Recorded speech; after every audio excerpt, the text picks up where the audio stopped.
ini saya akan menjelaskan pengertian tentang HAM atau hak asasi manusia. HAM atau hak asasi manusia seringkali menjadi topik hangat dalam setiap diskusi dan perdebatan politik, baik di tingkat lokal, nasional, dan global. Permasalahan HAM menjadi sangat penting karena menyangkut hak asasi dari seseorang manusia yang harus dilindungi oleh negara dan tidak boleh dilanggar oleh siapapun. HAM atau hak asasi manusia dapat diartikan sebagai hak yang melekat pada diri manusia dan menjadi dasar bagi manusia untuk menjalankan seluruh aktivitas kehidupannya.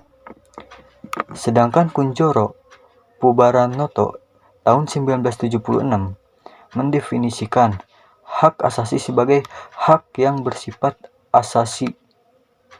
Artinya, hak-hak yang dimiliki manusia menurut kodratnya yang tidak dapat dipisahkan dari hakikatnya sehingga bersifat suci.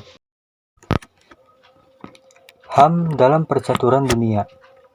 Universal Declaration of Human Rights. Pembahasan mengenai HAM merupakan hal sangat penting. HAM tidak hanya dimiliki oleh suatu kelompok, golongan, atau bangsa, tetapi dia adalah pemilik semua umat manusia. Oleh karenanya, permasalahan mencakup pelanggaran HAM merupakan sebuah permasalahan bersama seluruh manusia di dunia, dikarenakan hak asasi manusia merupakan hak dasar dari kehidupan manusia yang perlu dilindungi. Proklamasi Universal Declaration of Human Rights diratifikasi sewaktu rapat umum pada 10 Desember tahun 1948 dengan hasil perhitungan suara 48 menyetujui, 0 keberatan, dan 8 abstain. Semuanya adalah blok negara Soviet, Afrika Selatan, dan Arab Saudi. Pernyataan umum tentang hak-hak asasi manusia Universal Declaration of Human Rights adalah sebuah pernyataan yang bersifat anjuran dan diadopsi oleh Majelis Umum Bangsa-Bangsa. Semangat yang tertuang dalam Universal Declaration Human Rights menunjukkan bahwa setiap orang dalam hal apapun adalah sama kedudukannya di depan hukum.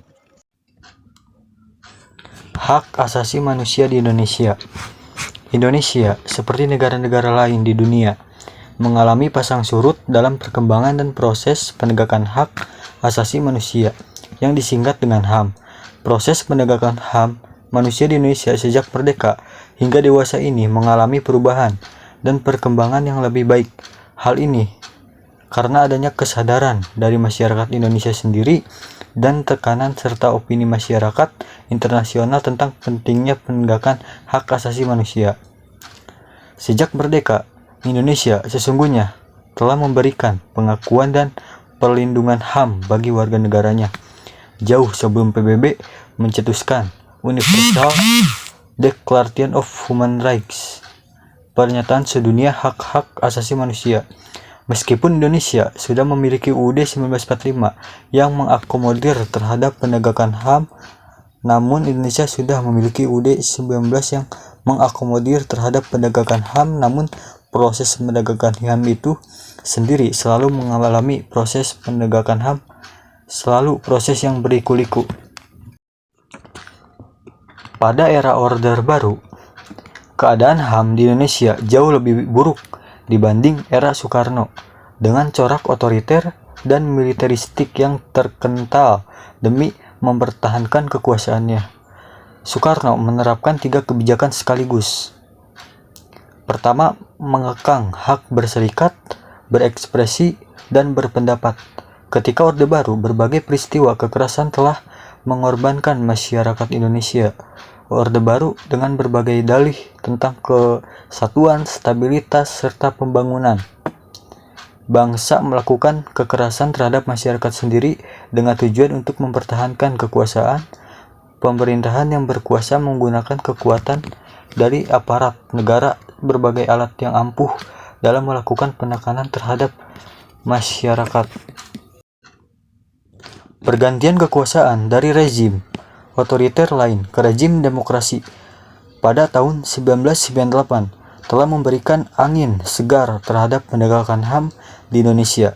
Pemerintah kemudian mengeluarkan berbagai kebijakan untuk menopang usaha penyelesaian pelanggaran HAM yang terjadi di masa lalu. Meskipun proses penegakan HAM di Indonesia terus mengalami perbaikan seiring dengan jatuhnya rezim Orde Baru, namun kasus pelanggaran HAM di Indonesia masih banyak belum terselesaikan atau tuntas. Sebut saja kasus pelanggaran HAM ketika terjadi Trisakti dan Semanggi pada tahun 1998, kasus pelanggaran HAM di Aceh, dan juga kasus pembunuhan atas aktivis HAM dan Munir. Contoh kasus HAM yang terjadi. Pertama yaitu peristiwa Tanjung Priuk di Jakarta pada masa Orde Baru. 2. Kasus pembunuhan Marsina. 3. Kasus penganiayaan wartawan. 3. Tragedi Trisakti dan Semanggi. Sekian presentasi dari saya, semoga bermanfaat. Wabillahi taufiq wal hidayah. Wassalamualaikum warahmatullahi wabarakatuh.